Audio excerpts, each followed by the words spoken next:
Komodo dragons can grow to 10 feet in length and 300 pounds in weight, and have been known to kill humans.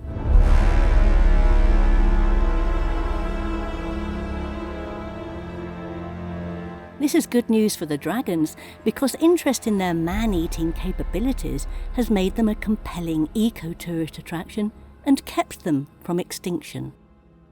Well, after an extended period of time at that last anchorage, one of the longest we've ever spent on the hook, doing nothing except exploring the town, taking lots of scooter rides, we've decided now to head towards Rinca or Rinca. That's the island next to Komodo, but it's still part of the national park, and this is one of the many places where you can take the dinghy ashore and go to a ranger station and go see the dragons. So we've been in Labuan Bajo for what feels like about 5 years. I think it's at least 2 months. This is the thing, because we've got no particular itinerary in mind, and because we are at the moment just trying to raise as many deadlines and pressures as we can, we're taking everything very slowly. We went round the town many times, and we went on the bike everywhere, here, there and everywhere. Got to know a few people, local people and other yachties that came and went. It was all lovely. But now we're going to start making our way back to Lombok, because it's not a deadline, we haven't got to worry about anything like that. But the only thing we do want to do is go west and then northwest, and now that we've got the right winds here in the southern hemisphere, it's time to go. You can probably tell by the fact that we haven't even taken our washing line down, a few pegs behind me, that this is a very short hop. This is literally, 10 miles down the coast. No idea what the currents are doing. Over in that anchorage, you're away from the currents, but we're now going to head more towards the currents and the wind, which has been blowing pretty consistently from the southeast the whole time we've been here. Again, it's been a bit of a pocket over there. We've not really noticed it, but we're going to see more of that as we head back westwards. So first of all, before we do anything else, we need to go and see some Komodo dragons, because this is where they live. And if we've come all this way, it would be bloody silly not to see them, wouldn't it, really? So that's the idea. Yeah, so this strange life we're living at the moment, there's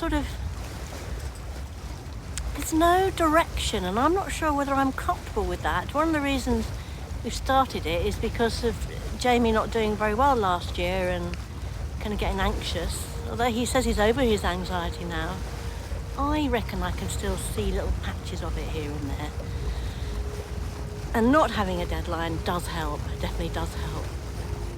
So, watch on and let's see what happens. Hopefully the next thing will be some Komodo dragons. Woohoo!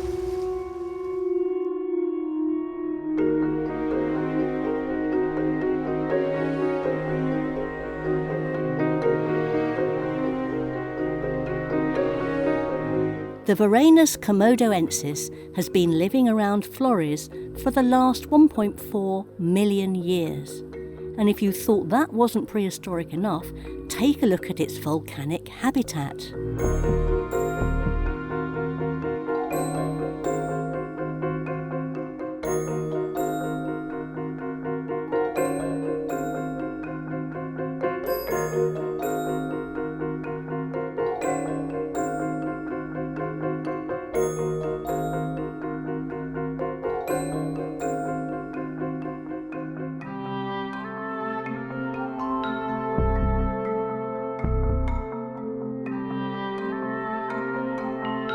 This peaceful anchorage offers a quick launching point to the Rinca Ranger Station and Visitor Centre, the best place to take a guided tour of the home of these ancient reptiles.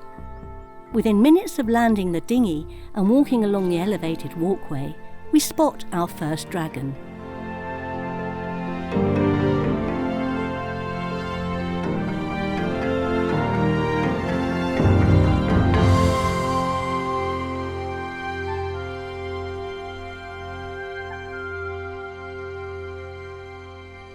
So this is a UNESCO park. I didn't realise it was UNESCO. It is beautifully done. The walkways are fantastic. Anyway, we haven't quite even reached the visitor centre and already we've seen a Komodo dragon. So I am complete. They do look like monitors. They're just very big. So behind me is a kind of watering area. It's a perfect place for the Komodos to catch their prey. And the one we just showed you, the first one we saw here, she's female and she's not yet fully grown, although she is 10 years old. They'll grow to, the females to up to 2.5 metres and the males up to 3.5 metres. The women die younger because they work harder, that's what we were told. But the males will fight each other during mating season, so they can get quite badly beaten up. So she will produce eggs when she's pregnant, and they do that throughout their lifetime. And here, the Komodos are left entirely on their own. The rangers don't get involved in feeding, it's up to them. Apparently, a few days ago, they got a buffalo, so the animals are quite well fed, which means they're docile, and that suits me.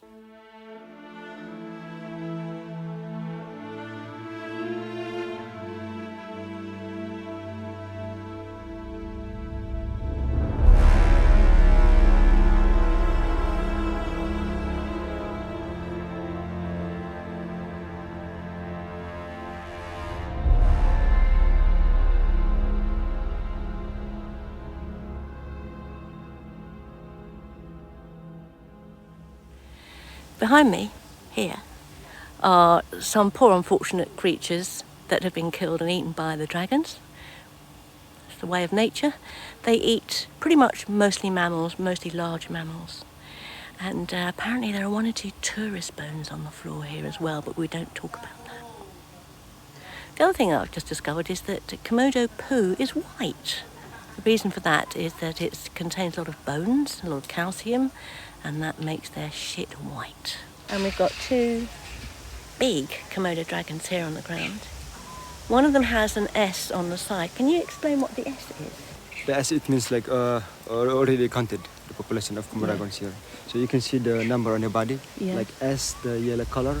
So it means like that one already accounted the population of Komodo dragon living in Rinca Island. There's quite a lot of research going on here all the time, and they're keeping very close contact with each of the dragons. They have numbers, they're counted and weighed regularly.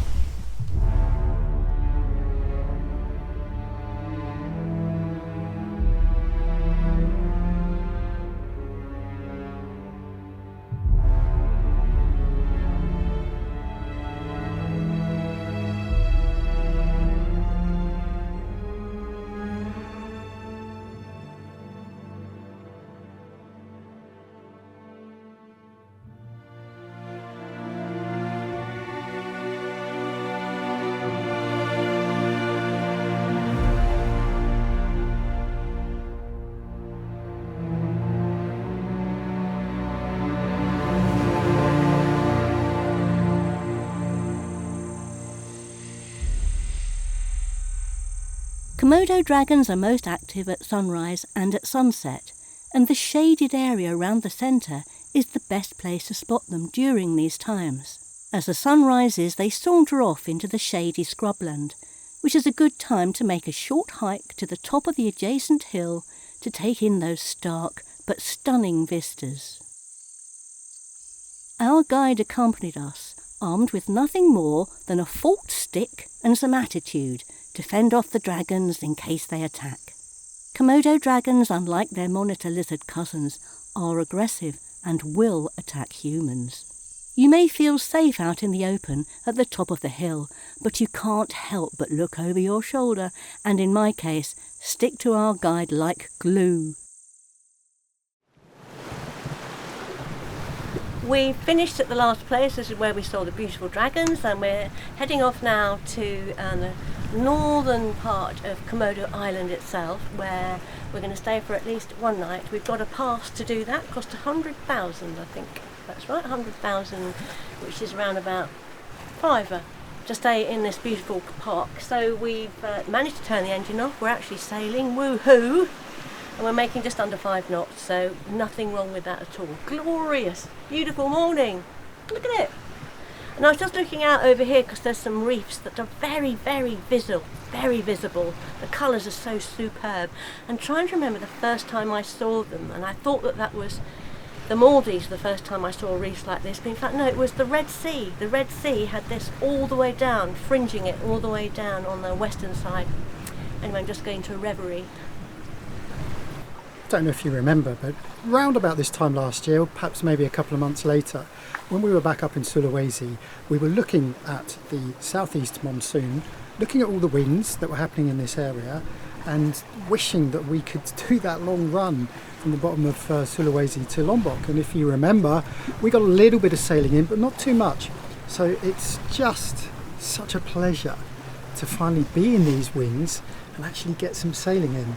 Now we're in the lee of the top of Rinca. So it's relatively flat. We've probably got a bit of current against us, maybe up to 2 knots. I'm not sure. The log's not working, so it's clogged up. I need to go and clean that. But the fact that we're doing 5.5, touching 6 occasionally is just bloody marvellous, isn't it? As Liz says, look at this day. Isn't it beautiful? The visit ashore yesterday to the Komodo National Park was really worth its weight in gold. Now we've met some yachties out here who have refused to pay, and what they've done is they anchored close by and watched from the boat through the bins at what's going on the beach. And sure, they are seeing Komodos because they are everywhere. We even know of some that have gone ashore. Brave, foolhardy, I don't know. What I would say is for the money, which is a $5 each, it's worth its weight in gold, because you get told so much about the history of the place and what they're doing there and the research, what the Komodo dragons are all about, and they get to answer all your questions, and you get to 10 feet from them without any fear. So don't always listen to the hard old jaded cruisers. Sometimes it really is worth paying that extra $1 to get all the information and to do the tourist thing. Go and see them, see the Komodo dragons. Every penny goes towards helping the research and their conservation. And of course they're on the red list, they're extremely endangered, not many of them left. But those that are left are thriving, and tourism is helping that happen.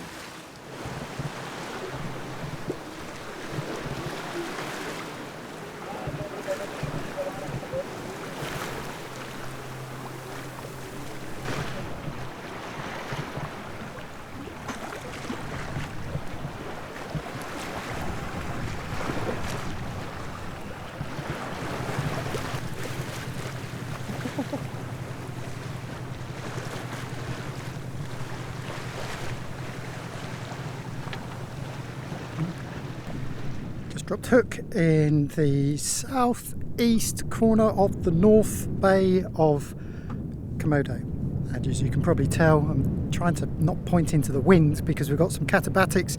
Wind continues to blow, and it will do for the next few days, which is really good actually. As you saw, we had a decent sail today. So we're just tucked in here. Mike and Danny have continued on. They've got guests on board, so they're making the most of the wind. Got to get back to Lombok as quickly as possible, but sailed with them in tandem up the side of Komodo, which is very nice. Great to meet those guys as well. Unfortunately, we, as is normal here, been hassled by fishermen. Now normally we don't mind this, but these are fishermen come tourist vendors, so they come over and they try and sell you carved Komodo dragons and things, and they just don't take no for an answer. Actually, these guys have been all right. We've told them no, we're not interested, but they'll keep coming one after the other. Minor irritation considering this incredible anchorage we are in. Look at this.